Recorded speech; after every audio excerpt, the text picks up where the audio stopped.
Alrighty, here we go. Just remember that I had a YouTube channel, so. But seriously though, Trump coming back. And people needing a better face to things. Very, very important. The fact is that Donald Trump is used as I'm trying to think of the word, basically a mask. I'll just put it that way. Trump is used as a mask to hide the more outright Wignat sort of takes, white nationalist takes. I'll just use that word. These are people not willing to admit that they want a white ethno-state or whatever the case may be, right? Now, I'm not going to say my specific opinion on that because that's kind of fed posty, this and that, but I'll leave that up to the audience to figure out. What I will say, though, is Donald Trump is simply there giving just enough cover and being just enough of a coward to keep people happy. The thing is that boomers just want to go back to the way things were. Why can't we go back to the way it was back in the 1960s? Why can't we do that? And then, of course, folks will say, oh, you mean segregation? No, I don't mean segregation. No. I love LGBTQ folks. I love all that. I'm just saying is that we need to have a better economy. That's the whole thing, right? They have to be able to hide behind something. And Trump is that thing for a lot of boomers in particular. It's the same thing like people will say, oh, well, Proud Boys is just a, we had Enrique Tarrio leading the Proud Boys. So look how inclusive we are. It's all cheap excuses. It is. They're all cheap excuses. They're all lip service to not going further down the road. Now, I'm not going to sit here, like I said, people can talk about, Identity Europa and that failure of a group, or the American Identity Movement. Talk about the larger America First group with Nick Fuentes.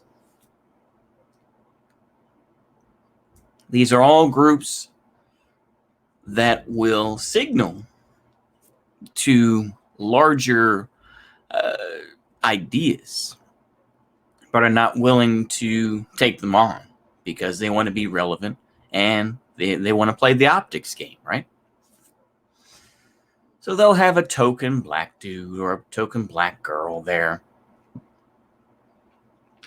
And they'll have their rallies and they will co-opt ideas. I've talked about this before, but they will co-opt the groypers. They will co-opt different elements of things. They'll even, JQ post.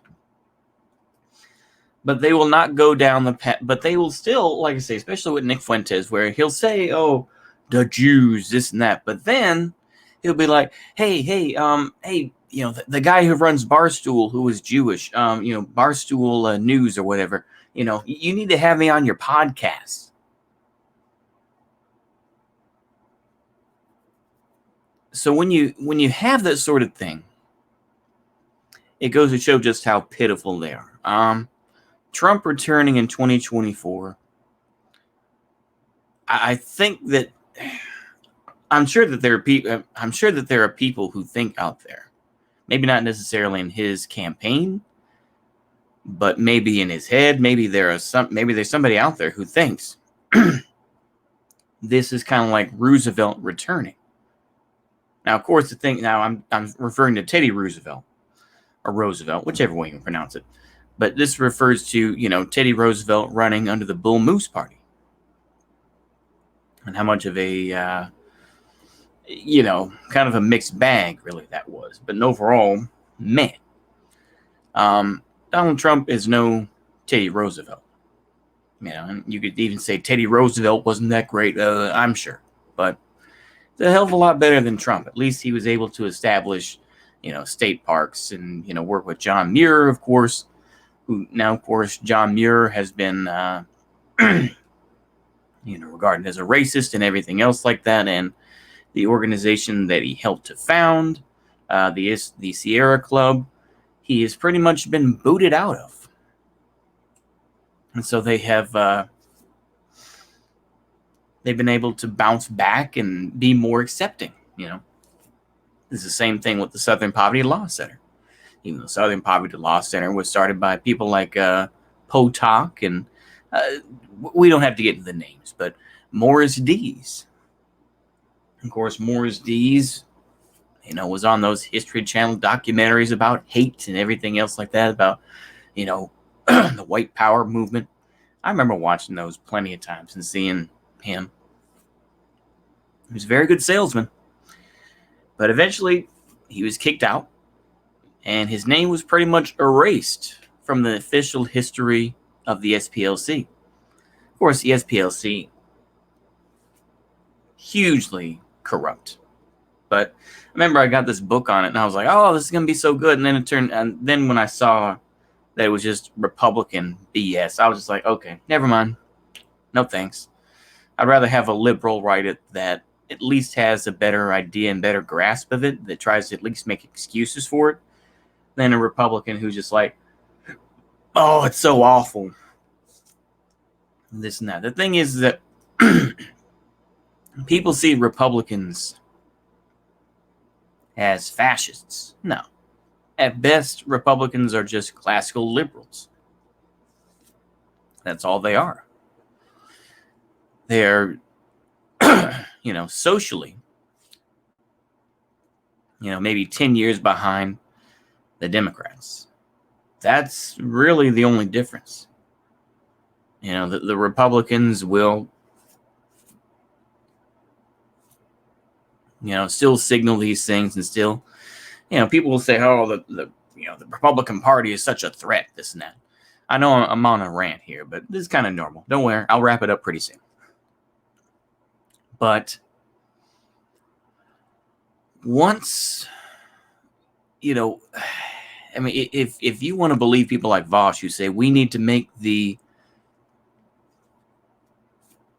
Republican Party irrelevant, once you do that, then you're going to have real fascism. Okay, once the Republican Party has been made irrelevant, number one, you don't have a single boogeyman. So it makes it that much harder. It's the same thing with the Soviet Union, right? So once the Soviet Union collapsed, now we have to focus on each country.